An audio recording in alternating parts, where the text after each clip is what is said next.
All right, gang. Welcome back. It's episode 4 here with the Cheeks on the Release the Cheeks podcast. We're here talking today about flexibility. Flexibility, which is something I do not have. Physically, no Physically, shot. no flexibility. No shot. But we all have an opportunity to improve on how flexible we are on daily things. For So sure. we'll touch on that. We'll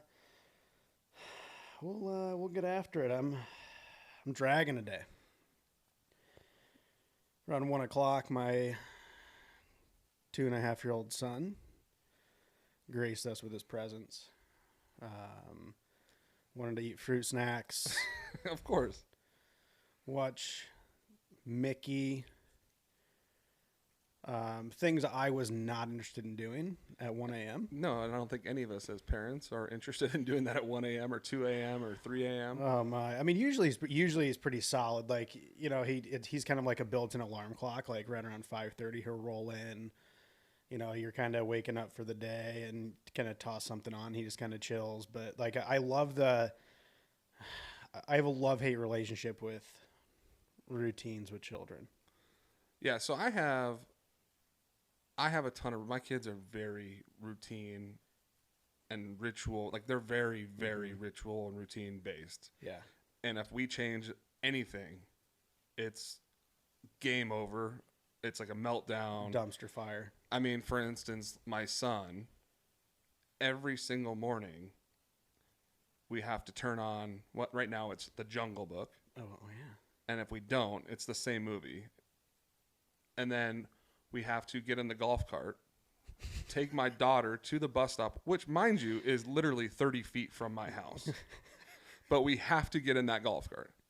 And then once we get her on the bus, we have to take the golf cart and go to every bus stop the bus stops at every morning.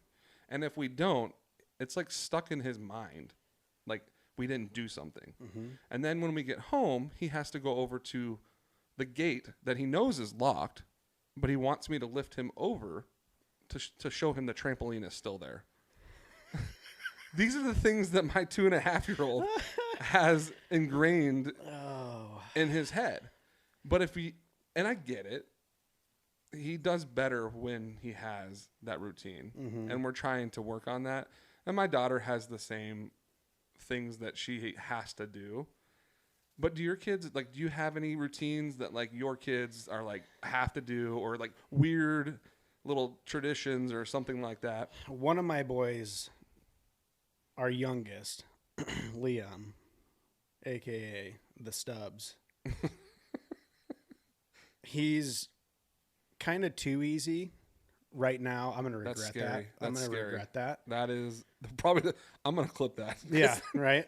But he's so, like, he just kind of goes with the flow. He's just there for the party, right? So, like, throughout the day, he doesn't really have many routines as long as he's got snacks in front of him or some toys to bang together. He's happier than fly on shit. But Decky's a different beast. Yeah. He's definitely more of that routine kid. His routines, like, come in waves, though. Yeah. It's different. Yeah, like... I'd say Jay's the same way. Where it's like for a week and a half straight, it's like, when is this going to end?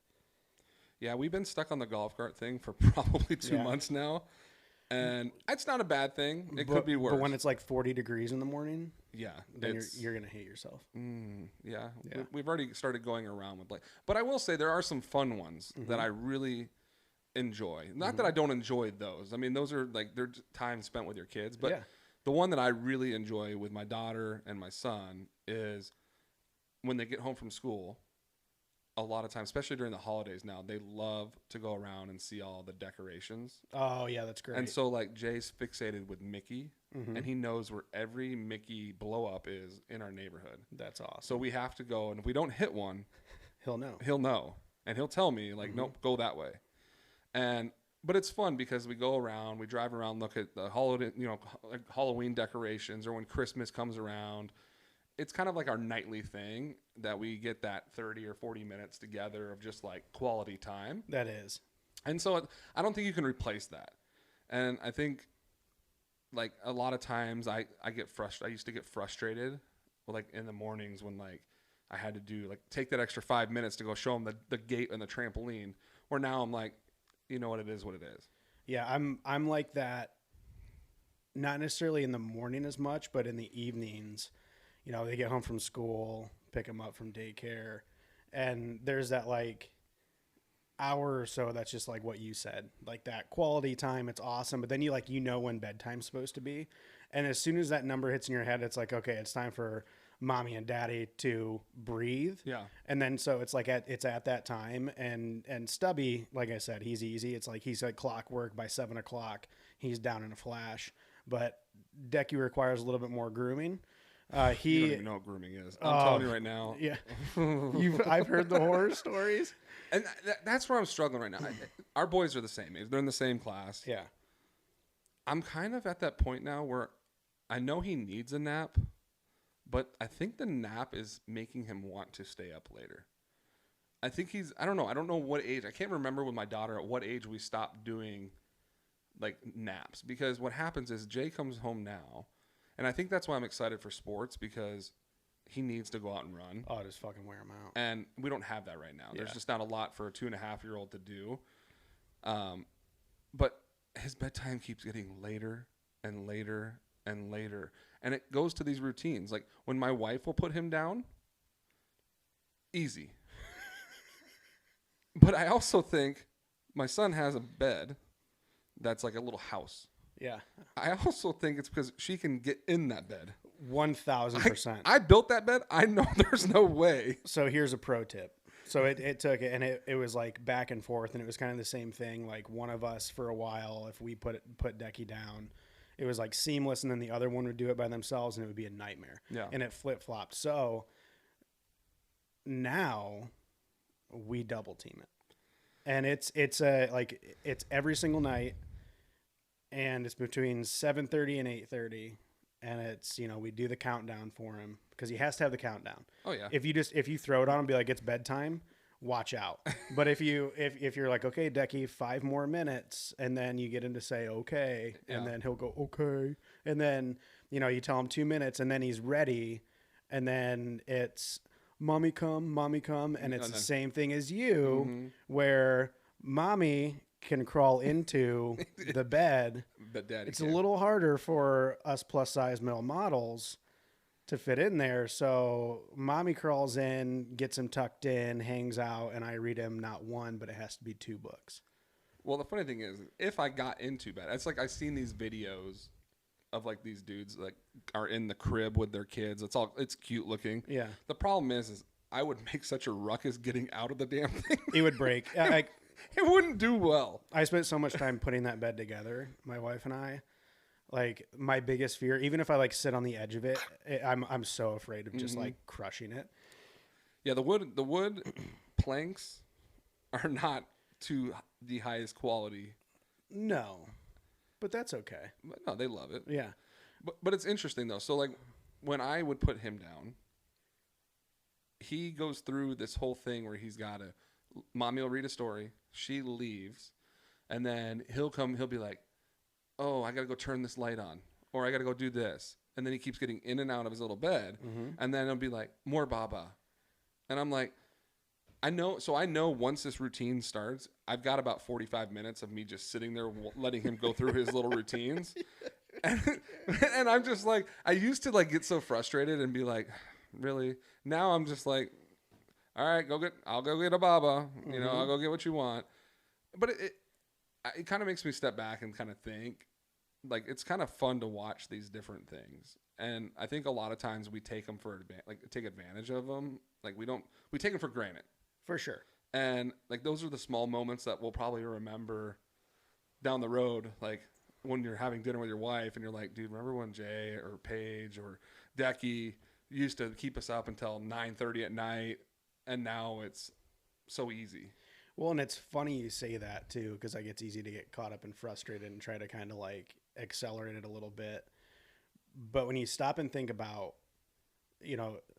they're just tiny humans, and we're big humans. Yeah. And we've got our routines. And when somebody like, I'm not a huge routine guy where if like I don't like do something specific every morning that it like throws me off for the day. But I definitely, everybody has a routine.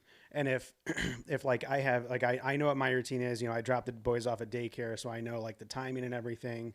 And I'll get flustered if something pushes that back, whether it's one of the boys not, you know, cooperating and I need to get out the door at a certain time, that kind of thing where I'm like, oh, you're fucking with my routine. Yeah. It's the same thing. So you got to kind of stop and be like, okay, I'm dealing with a very small version of myself, which effectively they are, because there's times where Decky and I are just toe to toe. Yeah, and he knows how to push your buttons. He knows exactly how to push. And you know buttons. exactly what to say to him. That's going to fire him up. I had this revelation about when it was right before Liam was born. And so Decky was about a year and a half old. And he was just, it was one evening and he was pushing every button I had. And I was so frustrated. And finally got him down for bed. And then all of a sudden I was like, oh my God, I get it. I know why we butt heads constantly. It's because he is a small version of my stubborn ass. That's Jay. He's just like me. And my daughter's just like my wife. Yeah. It's kind of funny how that happened. Yeah. But kind of with the routine thing, I find myself, I know like you say you don't have a ton of routines that, like you do, but like I do a lot of like a dropping off and picking up of the kids now. And when that gets mixed up, like I'm thinking of like parents, like, and I think of all these weird things. Like I have some weird rituals that like I do, or like routines. Every time I drop my kids off, when I get to the next stop or wherever, if I'm going to work or if I'm going wherever, I always have to open the back door to check and see that they're not there.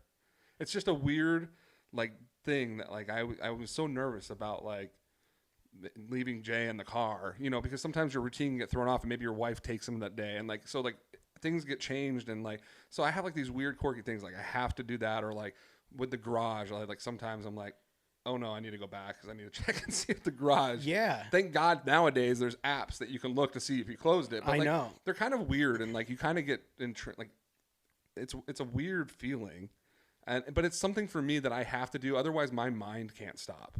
And like there's like been times where like I've gone to my office, and I'm like, I didn't go check the back seat. But it's weird. Like I know he's there. I see a notification on my phone. Being a parent's terrifying like that. It's amazing. Like I've always been pretty carefree, but like when I became a dad, I'll never forget the first time like driving home from the hospital with Decky, first baby, dude.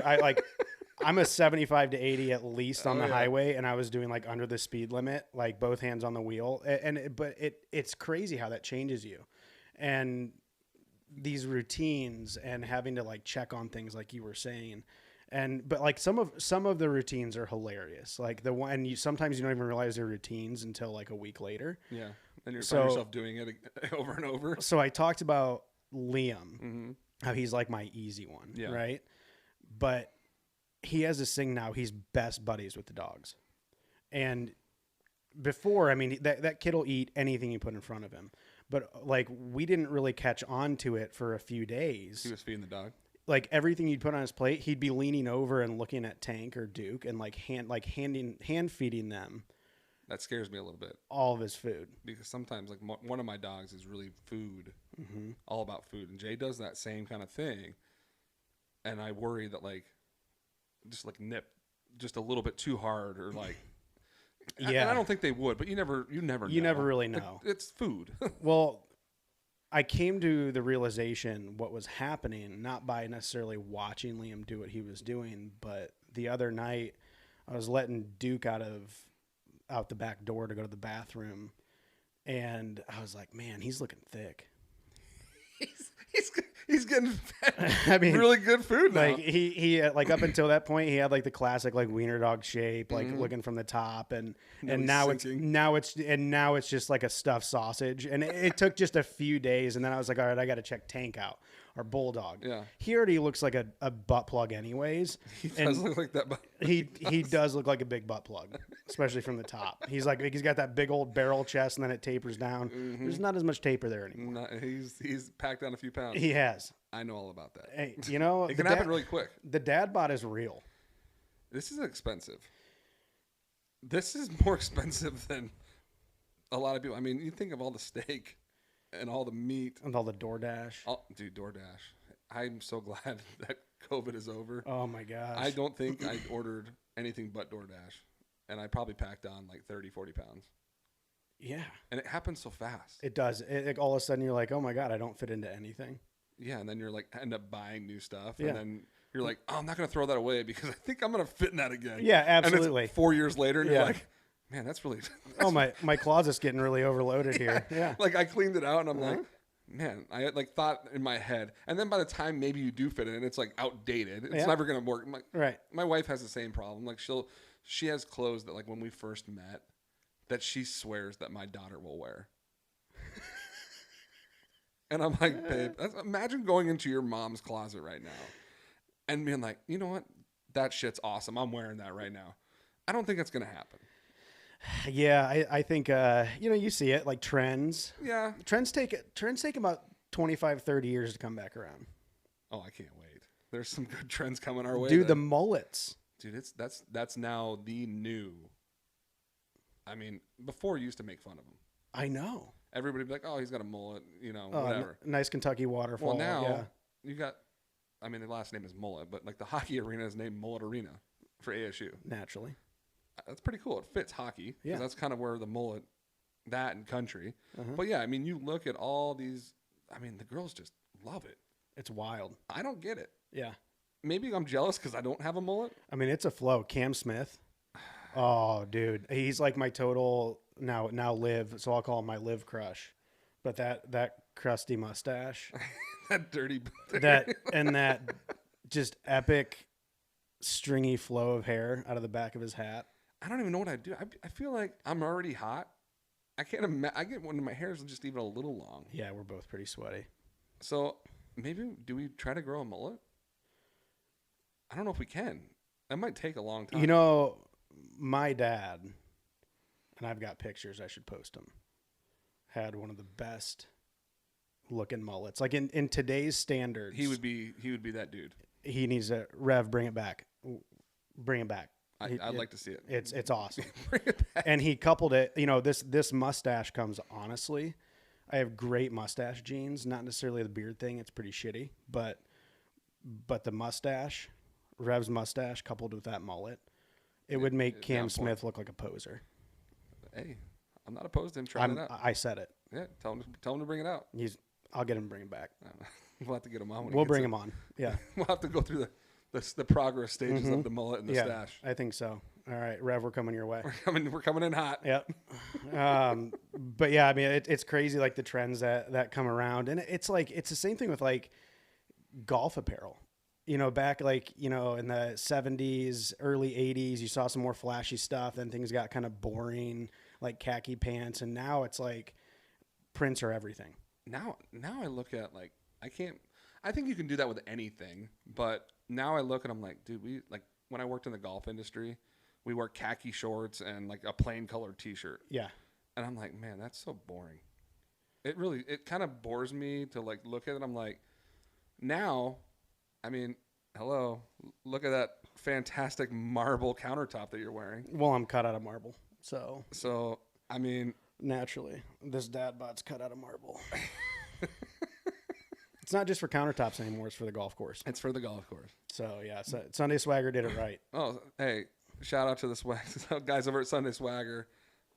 All the fit check we got on right now. It's kind of like that look good, feel good. It is. Definitely look good, feel good. And once, I think it helps with your golf game, the podcast game.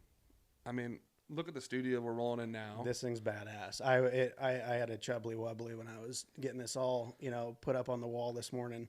It's really cool to see the studio transform. We're, finally getting everything in order. We've got all of our merch live. Yeah, we've got a couple hats here. The neon sign hat. And it's been fun though. Like we've really had a fun time. We've really exhausted all different avenues in highlighting and looking for different brands that represent us on the course and off. And I think that's fun. And our biggest thing, and like in our video when we, kind of revealed what we got from Sunday Swagger, the big thing for us, and we mentioned in the video, is unfortunately a lot of these cool golf polos out there. It's a normal looking dude. Yeah. And then some. Like they're built for, the... Dude, I've tried them on. Yeah. And like, it I look like I'm naked because it's like you can see every. It's like second skin. Yeah. Yeah. It doesn't do me any justice. No. Not to say. I mean, I love the way this fits though because it I feel comfortable in it. And it kind of goes with. I think it goes with anything in life. If you're a woman, a man, or whatever, if you feel if you feel comfortable with what you're wearing and the way you feel, it makes you. I think it'll help with life, work. You just feel like you have that confidence about you. Confidence goes through the roof. That's And the biggest thing. I think it's a big deal. And if you don't have that confidence, I mean, you're setting yourself up for failure. And if you're feeling fun and comfortable and dressed like that on the golf course, honestly, like we don't really care what we shoot that much anyways, but it's just it's fun being out there. It's fun looking good, feeling good. Yesterday I was out and about in the afternoon and a guy complimented me on one of the Sunday Swagger polos I was wearing. It's the like that splatter with like the different paint on it. He was like, "Oh, nobody can miss you." And it's like, "Hey, that's the fucking point." Yeah, Yeah. Wait till you see my sunglasses. Yeah. Dude, those fit you to a T. Yeah. Now, I did try those on. The style that you got probably wouldn't be my choice. They're not, we'll say it in a PC way. They just don't fit your face well. And that's where I struggle. It's kind of like with the shirt, with like polos and whatever not. It's for me, I have to find the right fit. I have a bigger face. So like glasses, I'm really picky on because the last thing I want to do is put on your glasses like I did.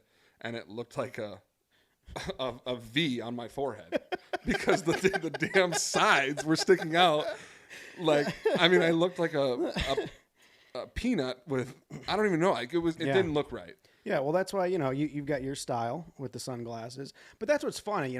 Being in the golf industry for the better part of a decade. The vast majority of it, I was associated with a brand or worked directly for a major manufacturer or whatever. And so with that comes you're responsible for playing that equipment, wearing their apparel, and I'm not complaining about that, but there are certain times where whether it's a certain club in the bag that you'd maybe rather have something else, or the polos aren't that great, or not necessarily your style or your fit. And so you're kind of like, man, I wish I could wear this or play this. Or you're conforming to what they want, their brand image they want. And I get it. I understand that. Yeah.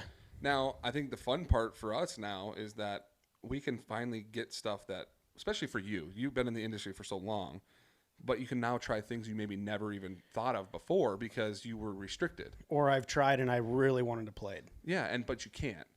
And I think that's cool that we can kind of highlight through this whole journey is like maybe there's golf clubs out there that fit better for you that are maybe a different brand than maybe not a TaylorMade or a Titleist or a Cobra or whatever it is. Yeah, and rest assured, of course we're going to highlight that stuff. Any of the new launches, we want to get our hands on that. But I think it's really important to be flexible, especially speaking like how we're talking about flexibility and kind of having that open mind of other brands. We could spend an entire podcast talking about, direct to consumer brands, whether it be golf equipment, apparel like Sunday Swagger. Yeah. These are brands that without really looking into them, realizing it, testing the product, trying it on, that you don't realize how good it is until you get it. A perfect example, Sub 70. Yeah. I've been eyeballing those for the last couple of years. Yeah, you like that was the first thing out of your mouth was like, I'm doing this. Yeah, immediately when we started this, I said I'm getting Sub 70 irons and wedges. That's what I've wanted to do for a while. Yeah. And I got to tell you, they're incredible. Coming from I love playing, forgings, and the way that they do combo sets. It's just really unique. They're more of that niche brand, and that's what I love about it. I love kind of that, the stuff on the outskirts that not everybody thinks about. So that's going to be a big focal point. Is of course we're going to talk about the major brands. It's a big part of golf, but why don't we stop for a second and look at things like how we look through exhaustively different companies for apparel, for polos, and look at that from a golf equipment standpoint. Well, I think it's pretty eye-opening when we went through the whole Sub 70 deal, how flexible they were with you.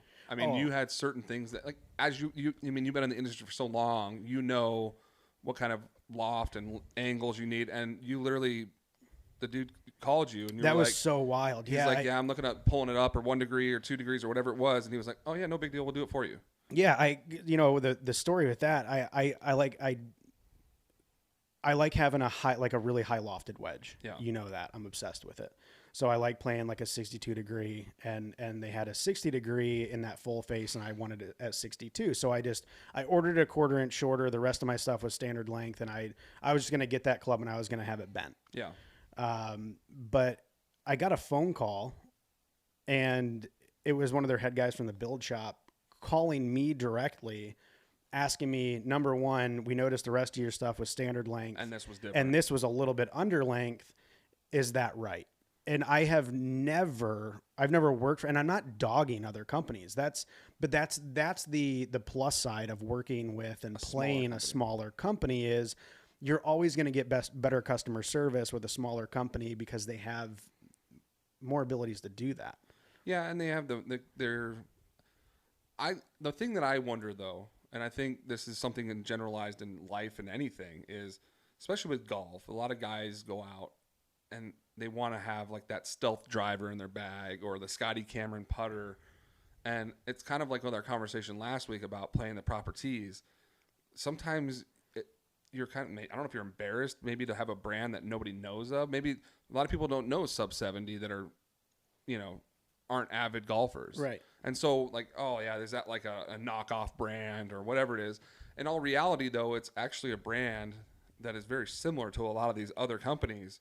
It's just more of a specialized and experience. They're based out of Chicago. So like out here, you don't hear a lot about sub 70 at all. Yeah. And that's the fun part about it. And I think it'll be really cool through this and going back to me being a club fitter for so long and working for the different brands. We're excited. We're going to be starting a weekly segment.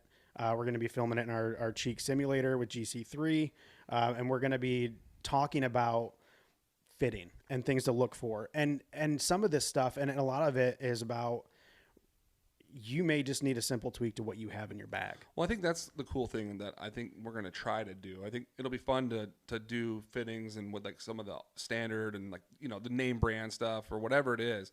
But I think it'll be fun to kind of highlight maybe changing your game for a couple $100. What can you do or what can we help you highlight? Like, could we go to Kirkland's or Costco and pick up their Kirkland wedges? Which are made in Carlsbad with a lot of other very fine wedges. You spend, $140 for those wedges or whatever it is, and that'll help you around your game to maybe shave off a few strokes around your short game. Correct. And I think that'll be really fun, or like, maybe you could highlight maybe the importance of regripping your clubs after a period of time, or what you're playing.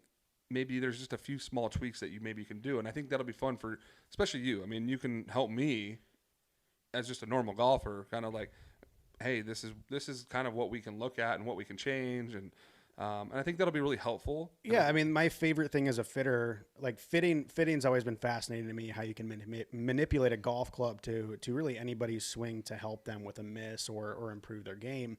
But the most fun thing for me in fitting was the educational piece. Yeah. And I had fun doing it, not talking in all these crazy terms. And if I used a crazy term, breaking it down into like layman's terms, like something that's like a normal person that can understand. Perfect example, MOI. You see all these ads and commercials for all the new drivers and putters about extreme MOI. What the fuck does MOI mean? It's all it is stability. Yeah. That's it. Like, and so that was my favorite thing to do is break down, some of those bigger terms that are thrown at you. And I think us naturally golf is predominantly played by men.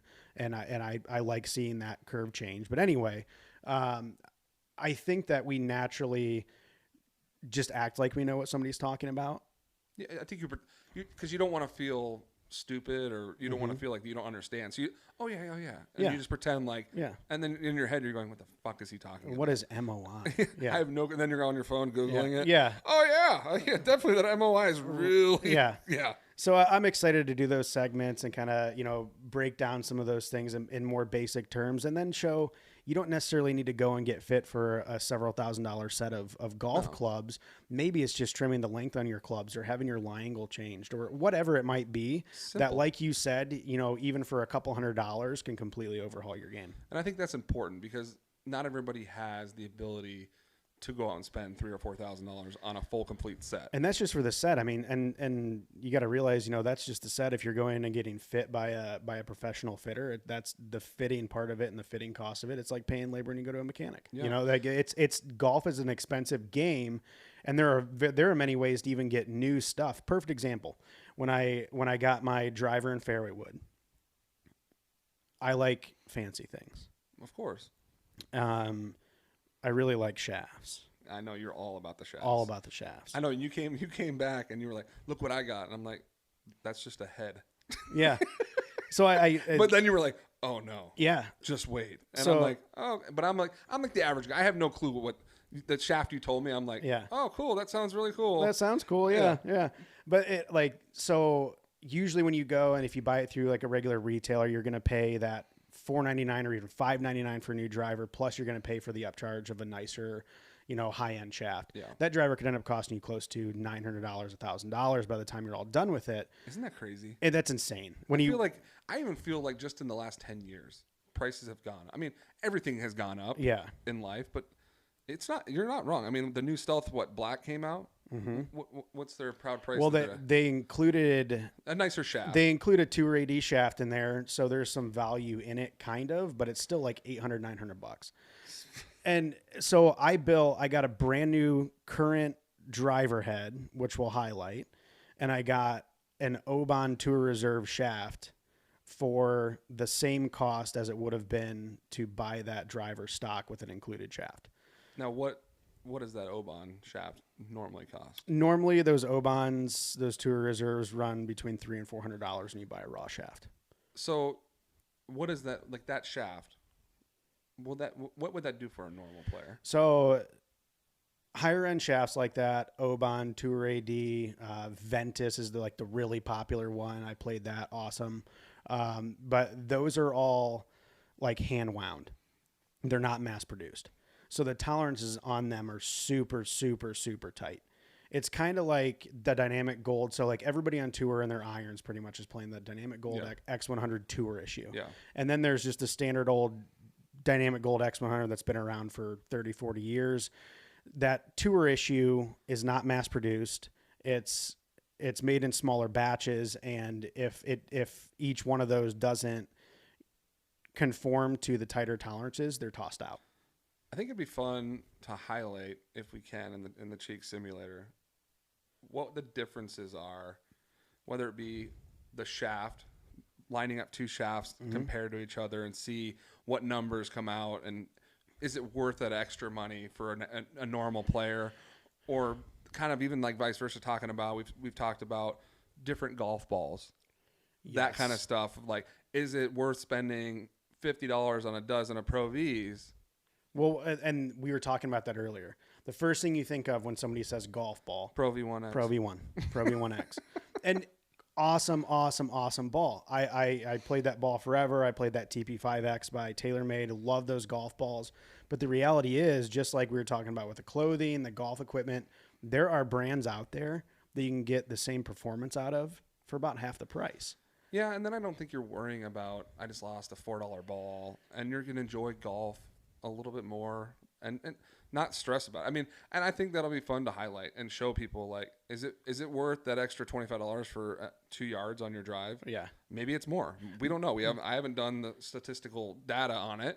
I think when I was a fitter, and if I was ever talking upgrades or something fancier, the way I explained it was, I'm not here to take your money, but if we toss something in there and we're significantly further and we see your dispersion cut in half or even more, then we can have that conversation. Yeah, I agree.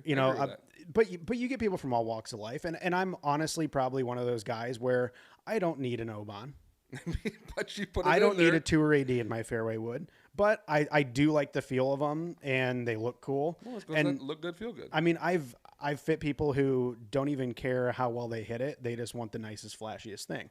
So everybody's different. And there are ways that if, let's say you do fit into something that's very expensive, there's ways to circumvent that. Yeah. And that's why I went through pro clubs to get my fairway wooden driver, was because I knew what I wanted. I knew what fit me, and I could go on there and handpick the stuff for about the same price as like that stock club. Well, and I think that's a good thing that we can highlight too throughout this journey is, it doesn't necessarily have to be a new item. Mm-hmm. There's a lot of companies out there, for instance, like pro clubs, that have really high quality stuff at a fraction of the price. It is. And what's amazing is that like the driver head and fairway wood head that I got were still in the wrapper. Yeah. And so they're brand new, but like, those companies or those guys who have those businesses are selling those things as components so you can have fun with kind of mixing and matching. Well, and that's usually what I'm not going to go out and buy a head. I wouldn't know what the hell I'm doing. I'd be like, I need everything set up for me. Yeah. Whereas I think it was fun for you because you're like, oh, sweet. I can kind of mix and match with things that I've always wanted to try and see how those all come out. Yeah. And I think that's cool. I'm curious to see when we've got a lot of good golf content that's getting ready to come out next week. And I'm curious to see how well you hit that new driver in comparison to some of the other stuff I've seen you hit. Yeah. And how your wedges all and everything come into play. I think it'll be fun to see, and we'll be able to highlight that on the course, and we can kind of talk about it. Because bit. I love my wedges. The wedge game is pretty strong. Yeah. And so it'll be It's about interesting. the only thing that's strong. It's what saves my ass. Yeah. You are a scrambler. You're a really good scrambler. Yeah. I think that's a good trait to have, though. And if you could just figure out the drive, I think you would knock off a ton of strokes. I have a lot of work to do, but we all do. Both do. I think we all have. But that's what's fun. Yeah. And the golf's like that though. Like I always say this to people. I think golf would be really boring if you just flipped a switch and you were a scratch or better golfer after one lesson or new clubs. And people might think I'm stupid for saying that, but that's what makes golf interesting, because some days you have it. Well, I don't think you'd play as much. You wouldn't. If you could go out and shoot 72 every single day. Oh, cool. Why would you want to go play? Yeah. I think the best thing about golf and what it does to you is it gives you that you could be shooting an 88 or a 96 or 110, and on 17 you can chip in from 40 yards out, and now you're hooked. It's the shot that brings you back, baby. And you're always coming. It's kind of weird to say. You could be having the worst day of your ever playing golf, and you hit this great shot or this long putt, and it just makes you excited to want to get back out there again to improve and get better. And I think that's what I enjoy about golf. Yeah, and it's you always hear me joke, and I always do it. Is I'll start off, I'll be hitting my driver, not great, inconsistent, and then you figure it out on hole 15. It happens a lot. My game is really notorious. I start out really slow. I don't know what it is. I shoot really bad. I think it's maybe I'm just not limbered up or whatever it is. I don't warm up enough. I don't know. And then my back nines tend to be pretty decent.